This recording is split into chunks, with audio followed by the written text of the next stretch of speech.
T20 world কাপে আমরা ওই সময়ই আলোচনা করেছি যে আসলে আমরা হয়তো এই ওয়ার্ল্ড কাপের কি বলে কপাল, সাকিবের চাওয়াতেই বিশ্বকাপ খেলতে উড়াল দিলেন মিরাজ সাইফুদ্দিন। দর্শক, বাংলাদেশের বিশ্বকাপ দল ঘোষণার পর থেকেই আলোচনায় মোহাম্মদ সাইফুদ্দিন ও মেহেদী হাসান মিরাজ।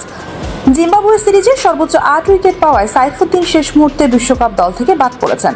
আইসিসির কাছে পাঠানো প্রাথমিক দলে সাইফুদ্দিনের নাম ছিল, তবে জিম্বাবুয়ে সিরিজের পর বিশ্বকাপ দল থেকে এই ক্রিকেটারকে সরিয়ে দেয় বিসিবি। অন্যদিকে বিশ্বকাপ দল ঘোষণার আগে দলের সঙ্গে ট্রাভেলিং রিজার্ভ হিসেবে যাওয়ার দৌড়ে সবার আগে ছিলেন মেহেদী হাসান মিরাজ। তবে বিশ্বকাপ দল ঘোষণার দিনে বাদ পড়েন তিনি। ট্রাভেলিং রিজার্ভে জায়গা পান হাসান মাহমুদ ও আফিফ হোসেন ধ্রুব। সাইফুদ্দিন মিরাজ দলের সঙ্গে যুক্তরাষ্ট্রের বিমানে ওঠার সুযোগ না পাওয়ায় শুরু হয় নানা আলোচনা ও সমালোচনা। তবে এবার সব আলোচনা সমালোচনাকে পাশ কাটিয়ে অবশেষে সাকিব আল হাসানের অনুরোধে সাইফুদ্দিন ও মিরাজকে দলের সাথে যুক্ত করেছেন বাংলাদেশ ক্রিকেট বোর্ড বিসিবি। আজই তারা যুক্তরাষ্ট্রের উদ্দেশ্যে দেশ ছাড়বেন। তো দর্শক, মিরাজ সাইফুদ্দিনকে নিয়ে সাকিবের এমন কাণ্ড আপনারা কেমন চোখে দেখছেন তা অবশ্যই জানাবেন ভিডিওর কমেন্ট বক্সে।